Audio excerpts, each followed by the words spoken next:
everything. Reka duifashishe ivyanditswe mu gitabo c'Abaefeso igice ca 3 umurongo wa 20. Let us read Ephesians 3:20. Yes. Haravuga ngo nuko ibasha gukora ibiruta cyane ibyo dusaba ndetse n'ibyo twibwira byose kuko imbaraga zayo zidukoreramo. Amena.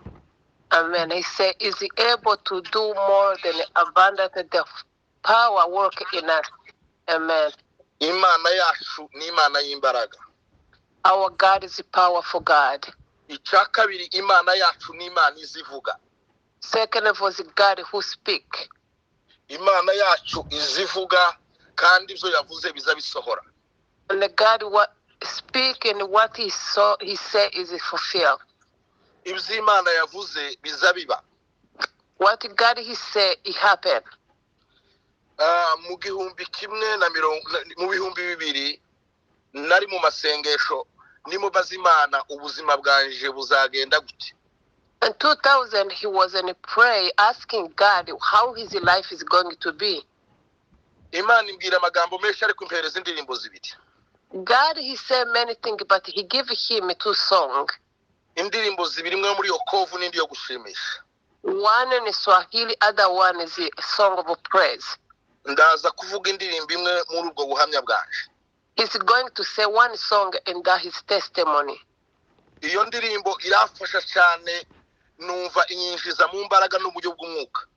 That song was supporting him. He put him in a spirit. Indirimbo yo gushimisha ivuga ngo Imana y'ukuri komeza kunyobora. The song is "Oh God, just keep leading me." Kandi ngufashe guhora ngendera mu nzira yawe ntunganye. And help me to go in your path when I am well. I am good. Iyo ndirimbo irafasha cyane. That song give him really strength. Nyuma na Imana yaje kumfasha nja muri Kenya ndarangiza nza muri Amerika. After that, he went to Kenya, he went to school, he finished and he came to America. Ndaza ashitse muri Amerika nje ahantu Illinois hafi ya Chicago. He came to America because he went to the Illinois close to the Chicago. Mbashitse ndangira gusenga Imana numva ko ngomba gukorera Imana muri Amerika. When he was there, he began to pray because he felt he want to serve God in America.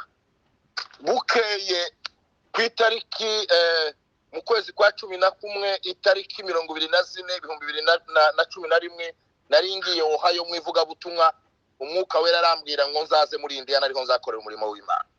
In November, the Holy Spirit said, go to Indiana, is where you go to serve God. Ico gihe nari mfite rendezvous ya docteur none nkaguma kugira mangine tonsils zikagenda zikagaruka. That time he have an appointment for doctor. He have like sore throat, you know, it was going come back forward. No simenye impamvu. But he did not know the reason why. Bukeye ngenda kwa docteur arambwira ngo ushobora kuba ufite cancer. After he went to doctor, he said you might have the cancer. No arambwira ngo ngomba kuja Chicago gukora biopsy gupima ngo barebe indwara yari. He said he must go to Chicago to do biopsy so they can know what is wrong. No ntangira gusenga ngo namba ngwaye kanseri umuhamagara Imana yampamagaye ndawuhagarika biragenda. He began to ask himself, if I have a cancer, the calling I have for God, do I go to stop or what?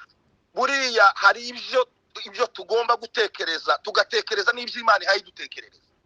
Sometimes we have to think what God is think about us. Ugomba kumenya ngo kubaho kwawe ntabwo gugufitiye inyungu cyane kuruta Imana muri business zawe.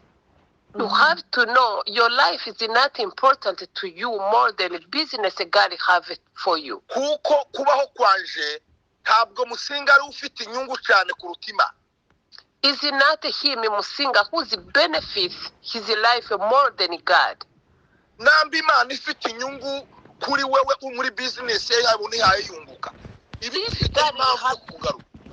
If God have a business in your life, he have a reason to bring you back. Kuko Bibiri iratubwira ngo Dawudi amaze kurangiza imirimo ye ngo nibwo yasinze. Because the Bible said that when David finished his job, he was asleep.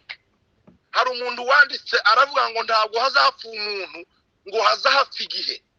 There is somebody who wrote, they never have died someone, they die, time die. Igihe cyawe iyo kirangiye nico gihupfa. When your time is finished, is the time you die. Ndagenda mbwira doctor ngo ntabwo nzoja kwa muganga. He told doctor, I'm not going to see a doctor. Kuko mfite ibyo mbaje gukora muri Indiana, nzoja kwivuza Indiana. Because I have something to go to do in Indiana, I'm going to the doctor in Indiana. Mbona nimbibwira umudamu ntiyemera ko tugenda. He said, if I'm telling he think if I told my wife, she's not going to believe to go. Arambwira ngo nimbazije kwa muganga. He said, please go to the doctor. Kuko icyo gihe twari muri discussion yanje nawe tuvuga ngo tuve Illinois tuje Indiana tuje gutangira umurimo w'Imana. Because at that time was a discussion to stay in Illinois or to go to Indiana to start God's work. Mbona nimubwira ngo nono haje mu ikibazo cy'indwara nono birabirangiye ntituzajya. So he said, if I tell her like about this happened like disease, she's not going to believe. Nono ndavuga ngo nzagenda nje kubwira docteur ngo zoja kwivuriza Indiana. He told doctor, I'm going to have a treatment in Indiana. Kuko icyo gihe yambwiye gutyo nibwo madamu yaramaze kunyemerera ngo tuje muri Indiana. When he respond to that, that's how his wife has already believed they have to go to Indiana together. Ndagenda nja muri Indiana nja gutangira akazi. He went to Indiana and he began to work. Shitseyo ndarwara ndareba. And he was really, really sick. Ndagenda nja kwa muganga. He went to see a doctor. Barambwira nabo bambwira kwa kundi ngo ushobora kuba ufite cancer. They say you might have a cancer. Ndagenda baje gukora biopsy. They went, they did biopsy. Arambwira ngo ufite cancer ariko ntituzi ahigereye nuko izakwishira ariko ufite cancer kandi ntituzi stage irimo. So they tell him, you have a cancer, but we don't know the level. Also, we don't know what time is going to stay in you when you go to die.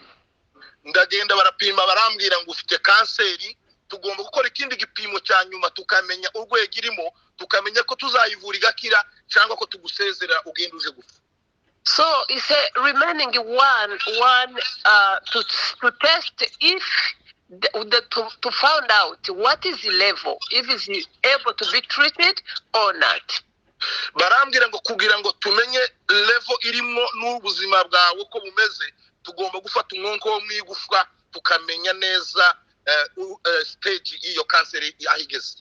So he said they told him and why we want to take like muri colonne, you know. Yeah, muri colonne muri hip. Yeah, they want to take like the hip one inside the bones so they cannot to know what exactly the level. Icyakabiri bagomba kumbaga bakabaga inyama yo munda bakareba level yayo kwingana. Second of all, they have to take a biopsy from his stomach to see the level of the cancer he had. Icyo gihe nari ntarabwira madamu nari maze amezi 6 nivuza. Because that time he did not tell his wife yet. It was a 6 month already. Ndagenda mpamagara umudamu nja kumuhuza na wa mudokiteri. So he called his wife. He want to meet the doctor. Ariko mbere ko mujana araragiye mbanza subira muri agenda yanje ndeba iby'Imana yavuze byose, ndeba iby'Imana yambwiye ko nzakora, mbo ndeba amasezerano, mbona ndacyafite ibintu byinshi zo gukora iby'abahanuzi bakoze b'Imana bambwiye n'iby'Imana yambwiye. So before he went to see a doctor, he went to the notebook. He wrote the promise God. He told him the prophesy for him what he's going to do work for God, and he checked that. Mbwira Imana ngo kubaho kwanje ntigufitiye inyungu cyane umugore wanje n'abana banje, ahubwo muri wewe harimo inyungu nyinshi cyane kuruta njewe kubaho kwanje, kuko nimfa nzaja mu ijuru. He told God, to be alive is not going to benefit my wife and my children. I believe it to be alive is going to benefit you, God, more than me. Because when I die, I'm going to go to heaven anyway. Mureke mbabwire bene data, namba twarakijijwe tugomba kugera hahandi Pawulo yavuze ngo kuishi ni Kristo na kufa ni faida kwa kila mkristo wa kweli.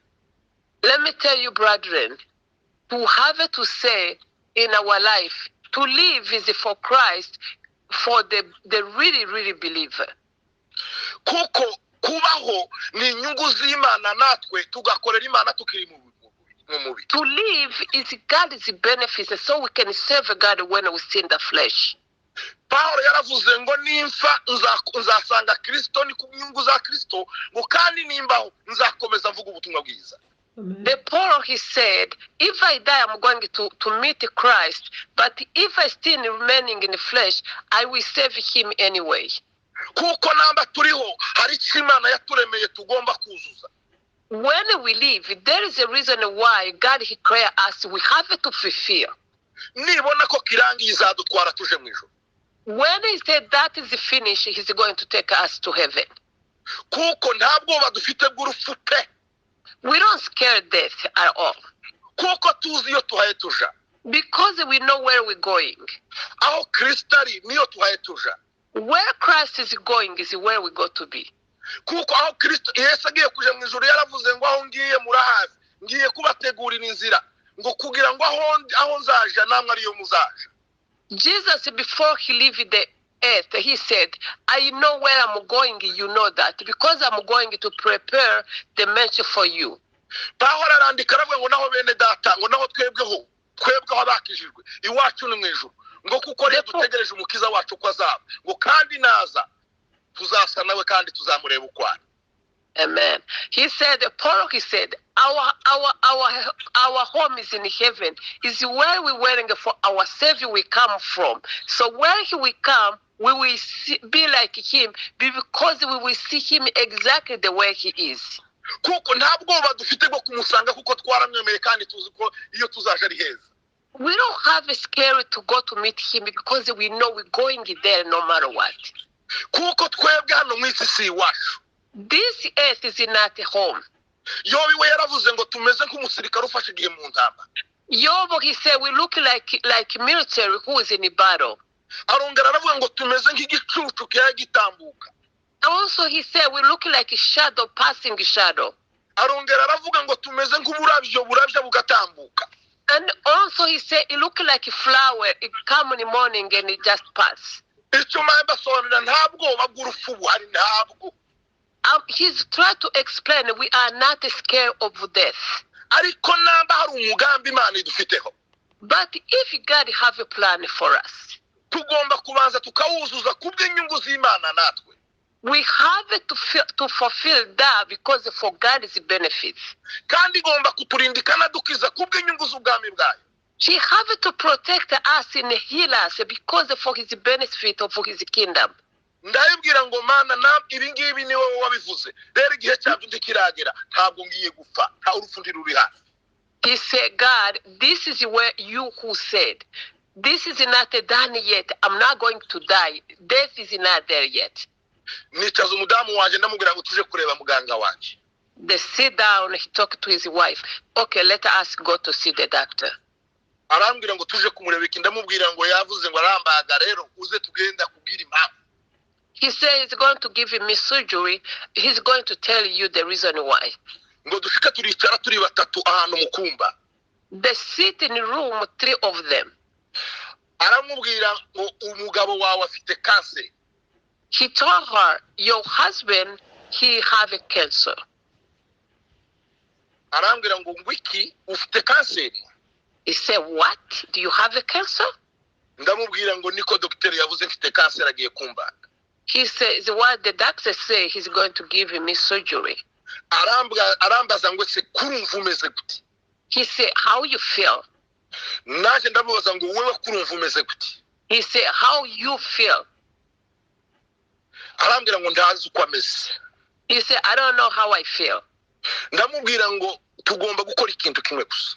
We have to do one thing. Tugende ndamubaza ngo se dufite amafaranga ngahe kuri konti. So how much money we have in account? Arambwira ngo dufite ibihumbi 3,200 n'imisago y'amadolari. He said, we have $3,200 US dollar. Ndamubwira ngo tugende tuyafate yose tugura ibyuma by'ikanisa. So let all use that money to buy equipment of a church. kuko turacyafite igihe cyo gukorera Imana. Because we still have a time to serve the Lord. Ubu ni ubuhamya. This is a testimony. Imana ishaka kutwereka ko turi kumwe nayo. God, He wants to show us He's with us. Imana ishaka kutwereka ko turi kumwe nayo tugendana nayo. God wants to show us we are with Him and work with Him. Guca mu bibazo ntibisobanuye ko bigiye kukwica, ahubwo Imana kirakuremera ubuhamya. To pass through trial is not a mean you go to kill you. It's going to bring the testimony. Imana iranyemera, Imana yambaye umudamu mwiza aranyumva, turagenda tuja muri Kitari Center aho bacuruza za sente, tugura sente y'ibihumbi 2,500. So his wife is a very beautiful wife. She believed they go to buy the equipment, keyboard of 2,000. Turagenda dutangira gukorera Imana. They begin to serve God. Barambaga. They give him surgery. Basanga yarigiye kuja muri stage ya 4, yarikiye muri 3, yaje muri 4. So it was a level of 3, was going to be in the 4 level. Batangira kuntera imiti. They begin to give him medication. Ndaremba. He was really sick. Umusatsi wose uragenda. All the hair from his hair was gone. Ingohe ziragenda zose zirashira. All the eyelashes, it was gone. Inzara zirirabura. All the nail was black. Ngera hantu nanigwa no gufundura agacupa k'amazi. He was to the level he cannot even open the bar of water. Ubuzima bwanje busa n'ubugiye kurangira. Like his life was looking like it ended. Ariko bene data nari mfite kwizera. But he have a faith. Narizi ko hari Imana izakora. He knew that God is going to do something. Imana ihaye kunyuza mu bibazo ugomba kwitegura ibindi bihe byiza ko biri imbere. When God He allow you to be through a situation, you have to believe He's preparing something else for you. Iyi Imana ihaye kunyuza mu butayu, uzumenya kuri mu butayu ariko umenye yuko imbere hari igihugu cy'amasezerano. So when you are go to the desert, you have to know you are the desert, but you are going to the promise. Icyo gihe nari mfite imodoka zibiri ziragonga zose twiba mu rugo nta modoka ndwa. He have 2 cars. The car have an accident. It was a park in that home when he was sick. Nari natangiye itorero nshaka kundi hereza ndamu. He was already opened the church. He tried to find somebody he can give the position. He could not have found it.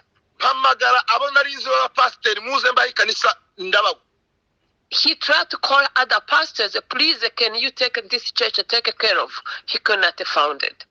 Mpamagara umugabo w'umukongomani ngo nemere ndamubwira nguze nguyi kanisa ngiri kanisa twarasenga ndamubwira ngo ba pastor uyobore kanisa njewe ninkira nzaba umuvuga butumwa cyangwa umukristo wa. He called a mere pastor, his friend, please come stand the church. If I'm going to be well, I'm going to be evangelist or to do other job. Arang. He refused. Mpamagara umugabo tubana hano w'umunyabyinshi ngo nindori twari kumwe ntiyari n'umudiyakoni twabanaga mu rusengero namubwira ngo fata kanisa ube pastor arambwira ngo nta nubwo yigeza umudiyakoni. Okay, he called Ndori. He was in the same service, but he said, please, he was a deacon. He asked him, can you take care of a church? He said, I never even have like ushers. Ndakubwira mwene data Imana igufiteho umugambi nubwo yagucisha mu muriro yabwiye Isare mubwira ngo nubwo waca mu muriro ntuzasha ngo nuca mu mivu ndizagutemba. He said, he told Isaiah, when you go past through the fire, you will not be burned. Even you go through the water, you will not be drawn. Naragendaga nkaja mu rusengero nashika ngaheruka bakora ari baririmba sinamenyaga namba narabye namba nahuwereye mukanya bakankoraho bakambyusa ngo byuka dutaha amateraniro yaranye. He used to go to church, but he did not know he passed out. And when the services ended, they will touch him and say, get up, the services ended. Icyo gihe mu rugo nta modoka twari dufite. He did not have even transportation as a car. Madame ari waukora wenyine. His wife was working alone. Tudafite uburyo twakwishura inzu. We did not have any how to pay the rent. Tuba mu buzima bugoye. We have a really, really tough situation. Ubuzima udashobora gusobanura undi muntu uri muri Amerika cyangwa muri Afrika ngo ubwumve. The life you cannot even explain to somebody who's in Africa and America who can believe. kumva ngo wabuze n'ibyo kurya uri muri Amerika ukabura n'ibyo kurya ugaburira abantu. Can you believe somebody who did not have even food in America to feed your own family? Hari igihe Imana igucisha mu butayu kugira ngo ikwereke ubwiza bwayo. God sometimes can let you go through desert because he can show you his glory. Reka mvuge ikintu kimwe nabonye ukuboko kw'Imana maze kugira hafi amezi 4 ndwaye. He want to mention something. After 4 months he was sick. Madame aja ku bitaro baramubwira ngo afite inda y'umwana w'umuhungu. When he was in his wife, she was conceived the baby boy. Icyo gihe afite amezi 6 atwite. She was 6 months conceived. Baramubwira ngo uwo mwana utwite umutima we warabyimbye azavuka adafite ubwenge cyangwa azavuka apfa. They tell her the kids you are carrying his heart is very swollen. He's not going to be where he's going to be disabled. Araza ageze mu rugo ndamukomeza ndamubwira ngo ihangane. When he came from hospital to home, he encouraged him, say, hey, be patient. Aragenda haza umudamu w'umuspanish aza kumufata amujana mu kazi. So there is a woman who was a Mexican. He took her to work. Icyo gihe abantu bose twari kumwe naba nk'umuntu umwe ni wari ufite imodoka twari kumwe na Pastor Ndori bose bari bataramenya gutwara imodoka. So the many people who are with them, nobody can drive yet. Aragenda aje mu kazi. She went to work. Ngo ashike mu kazi ngo aratekereza. When she was at work, she began to think. Aravuga ngo nari mfite umugabo none arapfuye. So I have a husband and now my husband is going to die. Arwaye cancer ko ndabona ubuzima arimo bumugoye. He's sick of cancer. His life is tough. None yaragiye kunsigira umwana w'umuhungu nawe ararwaye. Now he was leaving me a son. Now my son also he's sick. Yari muri company arambika ibikoresho arasohoka hanze. She was in a company. She left all equipment. She went outside. Saa 7 z'ijoro. 1 o'clock in the morning. Arampamagara. He called him. Ampamagara yavuze induru. He called him when he was cry out. Ngira ngo none company yararimo yahiye. He thought maybe his company was destroyed. Yakara induru yarafite numvaga atari y'umuntu ugifite ubuzima. The way she was crying, he did not think he was somebody who's alive. Ndamubaza ngo zagenze gute muhabaye iki? Say, tell me what happened to you? Arambwira ati natekereje mburi imbaraga zo gukora. So I thought and I could not be able to work anymore. Umugabo agiye gupfa ararwaye cancer sinzi namba zabaho. My husband is going to die. He's sick of cancer. I don't know if he's going to live. Umwana narifite mu nda w'umuhungu nawe sinzi namba zabaho agiye gupfa. The child I have who's boy now, I don't know what is going to happen. He's going to die as well. Numva ubuzima bwanje burarangiye ndambika ibikoresho mu kazi ndasoza. And I think my life was ended. I put it down all my equipment. Ndamubwira ngo none se urataha gute ko nta modoka? So how you come home when you are not have a car to drive? Arambwira ngo arataha n'amaguru. He said, I'm going to work. Ahantu hafi miles 4 cyangwa 7. It was like 7 mileage. Atangira kuza n'amaguru. Agenda arira mu muhanda. She came with her feet, walk in the street when she was crying in the road. Wenyine nijoro. Herself at night. Numvaga hinda karaje mu mutima. He feels so much sorrow in his heart. Nagiye ninjira mu cyumba cyanje muri koridoro ndangira gusenga n'amarira menshi. He went to the closet and he cried with very tears. Ndagira ngo mbabwire ya ndirimbo Imana yari yarambaye mu 2000. God give the song he gave him in 2000. Numva ijwi rimbwira ngo ririmba ya ndirimbo ivuga ngo Imana y'ukuri komeza kunyobora. So he felt the voice of God say, sing that song I give to you. Oh my God, keep leading me.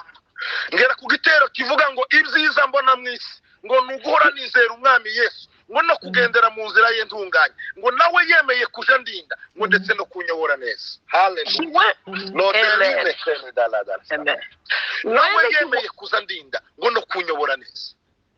When I come for one verse, I say, one thing I know, the good in this earth is to believe in Jesus. He can keep leading me in his path when I am his righteousness.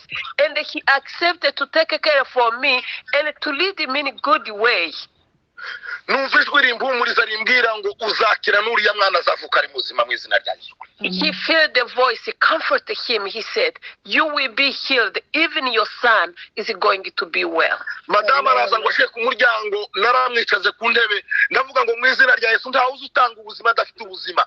Nge ndi muzima ndakize mu izina rya Yesu n'umwana uri mu ndabe muzima mu izina rya Yesu Kristo. Amen. He put his wife a seat down. He said, in Jesus' name, I give you life. Nobody can give you life when he's not alive. The kid is healed because of myself. I am well. I am alive. Biblia izivuga ngo mu bubiko bwiza ngo havamo ubutunzi bwiza. The Bible says, in the good treasure, there come good treasure as well. Iyo ufite ubuzima utanga ubuzima, iyo ufite ubuzutu utanga ububyuse.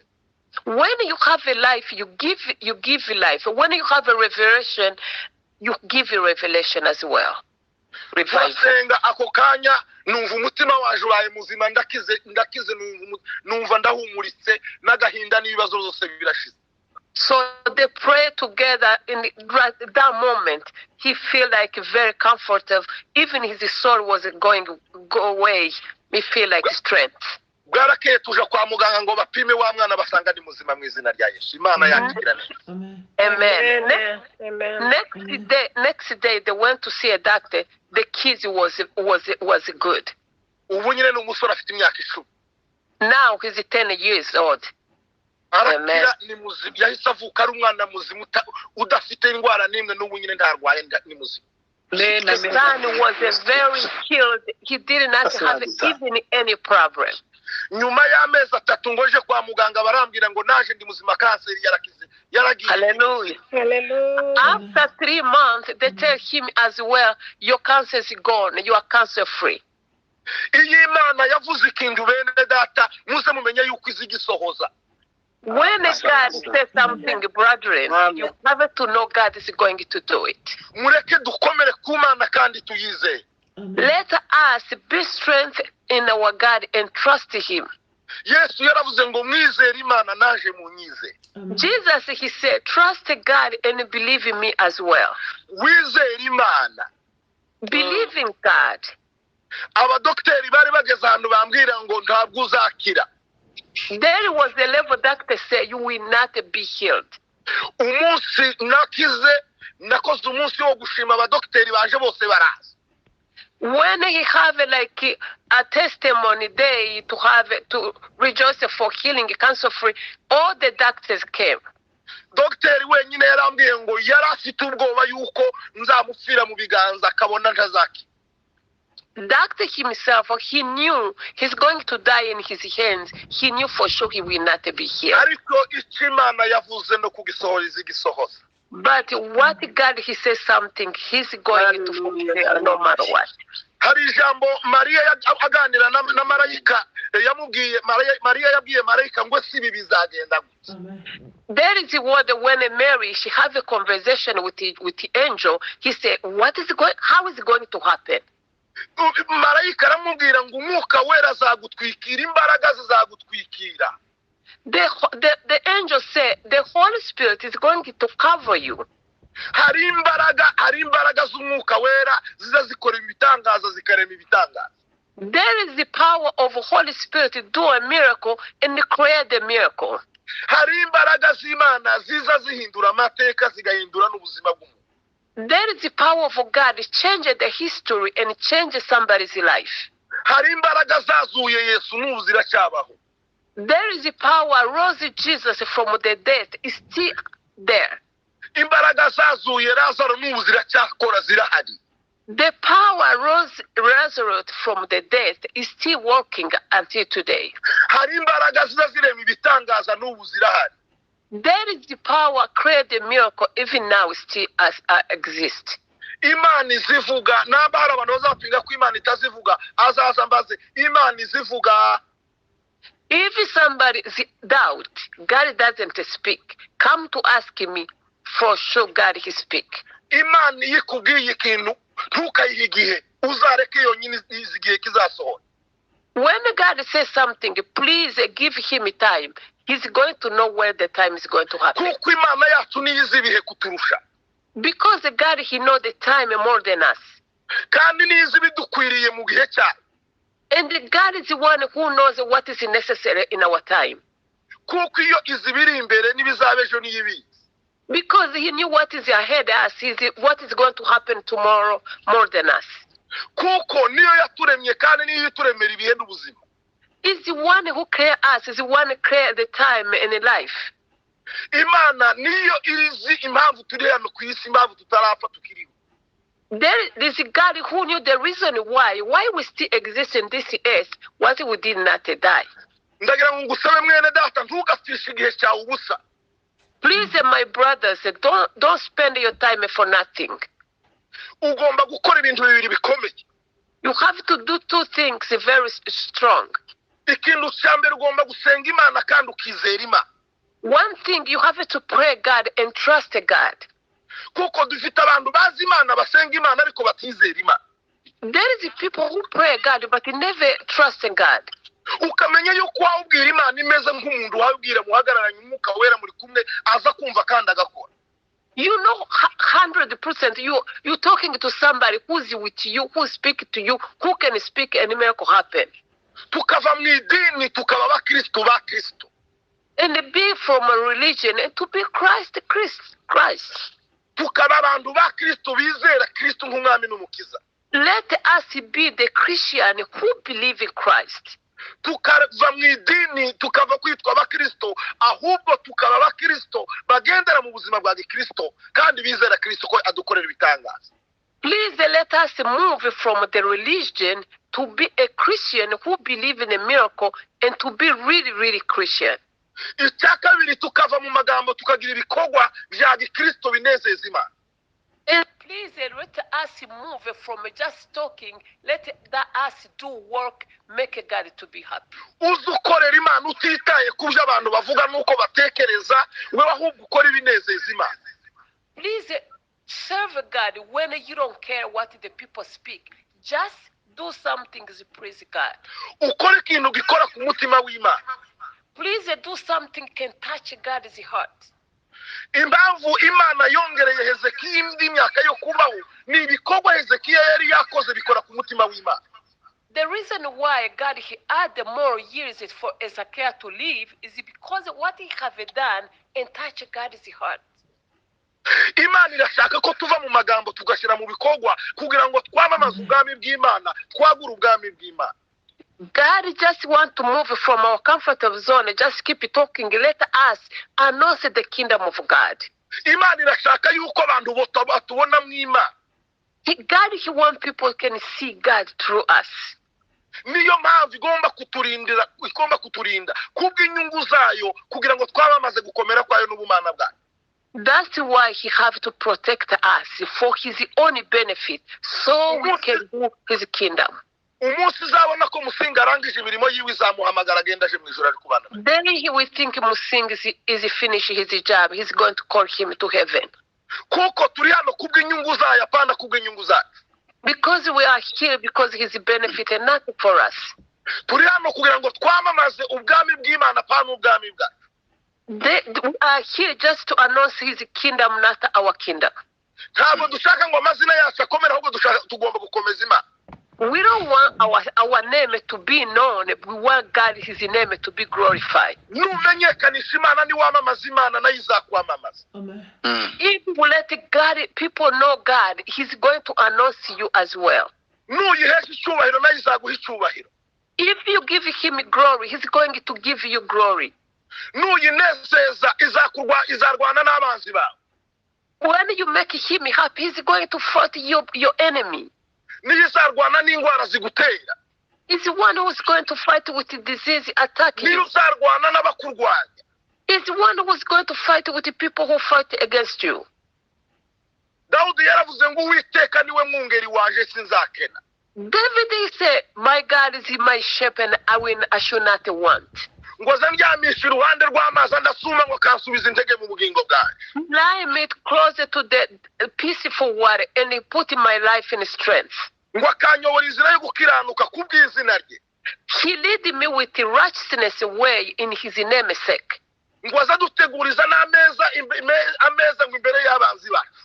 Hallelujah. He prepared the table front of our enemy. Tugatekereze ngo ufite abanzi bakomeye cyangwa ngo hari ibibazo bikuzungurutse kuko icyubahiro ari icy'Imana nubwo igihanda cyaza gikomeye izi guteguriza ameza imbere y'abanzi bawe. Don't be scary. Even though you can have a tough situation, God is going to prepare the table in the eyes of your enemy. Kandi ntibikora kugira ngo ikunezeze ahubwo ikora kugira ngo icyubahiro cyayo gishyirwe hejuru. He's not going to do that because to make you happy. He's going to do it for his own glory. Impamvu ibikora nuko ibizi neza ngo nimara kubikora uzabwira abantu ko atari we wabikoze ari Imana yabikoze. Amen. He knew when you do it, you are not going to say it's you. You're going to tell people, testify, it's God who do this. Kuko iyo tuvuga imbaraga zayo no gukomera kwayo icyubahiro ntikibi cy'umuntu kibi cy'Imana. So when we speak about the miracle and how God have done, our glory is not come to us. It go back to him who did. Nubikora gukizahora imbere yawe zazi kurwanira imbere n'inyuma izabana nawe iteka ryose. When you do that, he's going to be before you. He's going to fight the people who want to fight you. Imana ikishaka nuko tuyamamaza tukayinezeza. God, what he said, let us just testify about him. Nidukorera igitangaza uvuge ko Imana ariyo yakoze igitanga. When he done a miracle, let you speak, God, he did this. Bwira abantu ineza y'Imana n'imbaraga z'Imana. Tell people the goodness of God and the power of God. Bwira abantu gukomera kw'Imana. Tell people how strength he is. Bwira abantu ibyakozwe byose ko ariyo yabikoze we nta mbaraga ufite. Tell everybody everything happens is one who did this, not you. Imana ikoresha abantu kubw'inyungu za. God, he uses people just for his own benefit. Kuko icyo shaka ngo icyubahiro cyayo ntizigisangira n'undi muntu. Because his glory never share with any human being. Kuko ibyo dukora byose ni ku nyungu z'ubwami bw'Imana. Everything we do is for benefit of his kingdom. Niyo ducishije mu ndwara ibishaka ngo tuvuge ko ariyo yabikoze. Even though he let us pass through the sick, he wants to say he's the one who heals us. Iyi hayibona icyubahiro cyayo kizakomeza kugagara. Ntukite ku bibazo uzacamo ariko uzamenye yuko icyubahiro cyayo kizakomera. When you see he's going to be glorify his name. Don't worry, he's going to keep doing it. Ubu nyine ndangije imyaka 10 mu kwezi kwa mbere itariki 10 zaba ndangije imyaka 10 bampaye urupapuro ko nda kanseri ifite. Now is 10 years, next month 10 years is going to 10 years he did not have a cancer anymore. Amen. Namaze imyaka 5 bazabagenda bareba ko yagaruka baravuga ngo ndizagaruka. 5 years there was going if we come back. Now is not going to come back. Amen. Inyungu z'Imana arizo tuzadushira imbere naho ibindi byo umunsi uzashaka ngo dutahe tuzataha. Ntabwo badufite kuzataha mwijo. Please let us see the benefit of God. Put us before us, but then he's going to want us to go. We go no matter what. Izo tuzanyiramwo byose icyo Imana ishaka. Imana irashaka ngo ntitugacika intege. Whatever we go through, God, he wants to be his will, and he don't want us to give up. Nuzanyura mu bikomeye uzakomeze wizera Imana. If you pass through temptation, just keep trusting God. Reka mvugira ijambo nimara ndangize senge. Let me speak this word, and after that I can pray. Yobu yaravuze ngo nubwo yonyine yanyisha ngo nzapfa nkiyirinda. Job, he said, even God can kill me, I will keep believing him. Izo tuzanyuramo bikomeye byose bitugoye bene da. Everything we pass through, brethren. Ibibazo uzacamo bigoye. the situation you go to pass is very tough. Imana irashaka gusa ngo ukomeze uyize. God, He wants you to keep trusting Him. Nukomeza ukayinamba ukayikomeraho. If we just have a zeal for Him, nukuri umunsi umwe izakunezeza. Truly, one day He's going to make you happy. Amen. Umunsi umwe izakunezeza. One day He's going to make you happy. Ikigaragazo n'igishaka giti. When you have a temptation, even it can take a little bit longer. N'igishaka kibe kigoye gikomeye cyane. Even sometimes it can be very tough. Ariko uzakomere ubuzi yuko ari umunsi kizarangira ugashima Imana. Please be strengthen yourself. You have to know it's going to pass. One day you go to praise the Lord. Imana idusaba gusa no gukomeza kuyizera. God, what is asking us just to keep trusting Him.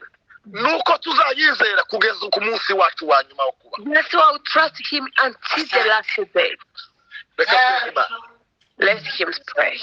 Mwami Imana ndagushimiye ko wagize neza. Thank you, God. Ndagushimiye yuko uri Imana. Amen. Ibyiza mbona mu isi ni ukwizera umwami Yesu no kugendera mu nzira yiwe ntungane. No kutuyobora neza. No tepera talara de zele talara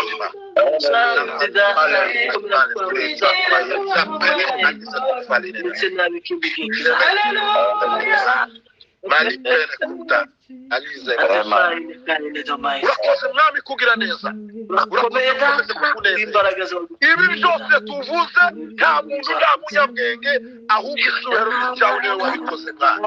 Niwe uduhumuriza, niwe udutanga umugisha, niwe udukomeza, niwe udukomeza, niwe udukomeza amaboko y'abatembewe, niwe udukomeza amaboko y'abananiwe, niwe udukiza indwara, niwe udutanga amahoro n'umunezero. Urakoze kuba tugiriye neza kandi urakoze kuzakomeza ukatugirira neza. Mu izina rya Yesu Kristo dusenze kandi twizeye. Amen. Amen. Amen. Kugendana na Yesu ni banga rihambaye.